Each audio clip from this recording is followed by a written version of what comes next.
बदलाव ला करके रहेंगे। कांग्रेस पार्टी एक सोच है।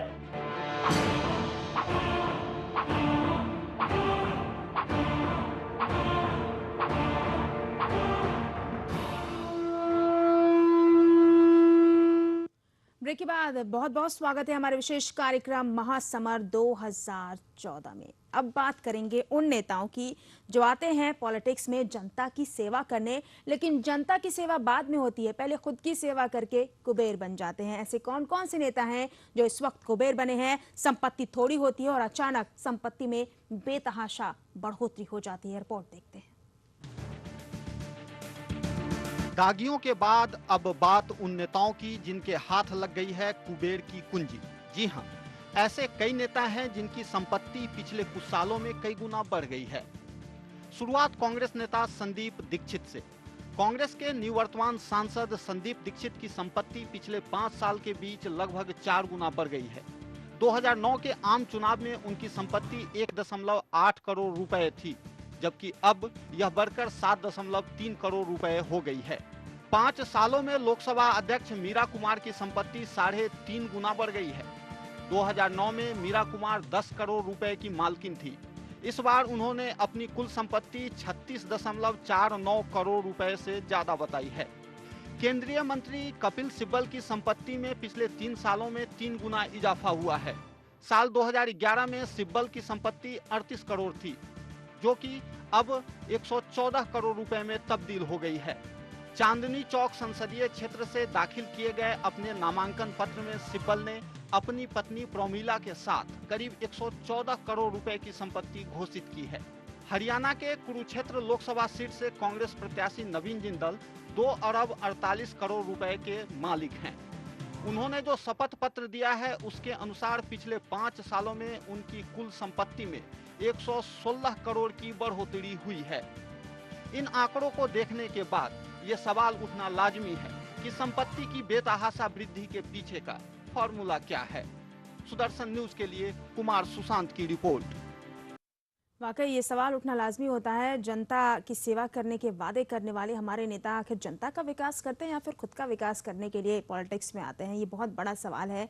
इस वक्त हमारे साथ आलोक जी फोन लाइन पर जुड़े हुए हैं, साथ ही साथ स्टूडियो से शरण जी भी हमारे साथ लगातार जुड़ा। आलोक जी, आपके पास आना चाहूंगी। जनता का विकास करने के लिए नेता पॉलिटिक्स में आते हैं या फिर खुद का विकास करने के लिए? कांग्रेस की लिस्ट थोड़ी लंबी है। देखिए, ऐसा नहीं है मैम। पिछले 5 वर्षों में अगर आप देखें तो प्रॉपर्टी की कीमत देश के अंदर बहुत ज्यादा बढ़ी है जी। प्रॉपर्टी के जो दाम बढ़े हैं उसका कहीं ना यानी कि सिर्फ प्रॉपर्टी के दाम बढ़ने से हम कुबेर बन गए हैं? मैं ये नहीं कह रहा कुबेर बन गए हैं। जिसके पास अगर 38 करोड़ थे तो पहले भी कुबेर ही था।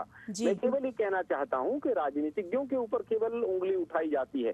क्या राजनीतिज्ञ जो लोग होते हैं वो बिजनेस नहीं करते हैं अपने पैरेलल? क्या वो अपनी हर साल इनकम टैक्स? लेकिन आपको नहीं लगता है आलोक जी, पॉलिटिक्स जो नेता है उनका विकास हो जाता है, उनके पैसों में बढ़ोतरी होती है, जनता के विकास में कोई बढ़ोतरी नहीं होती है? होती है? बताइए, अगर आपको लगता है तो बताइए। मैम 10% जिस देश की जीडीपी ग्रोथ रेट होगी तो जनता का विकास क्यों नहीं हुआ होगा? अर्थव्यवस्था बिगड़ी क्यों फिर? अर्थव्यवस्था बिगड़े उसके बहुत कारण है मैम। चलिए, एक सेकंड। आम जनता की जो अर्थव्यवस्था बिगड़ती है उसके लिए सारे कारण होते हैं। नेताओं की अर्थव्यवस्था नहीं बिगड़ती। उन सबों के लिए बूम का पीरियड है। तो इससे आप पता कर सकते हैं कि नेताओं के और आम जनता में क्या फर्क है। चलिए, ये भी बहुत बड़ा उदाहरण है। बहुत से नेता ऐसे भी हैं जिनका 10% 5% ही ग्रोथ हुआ होगा।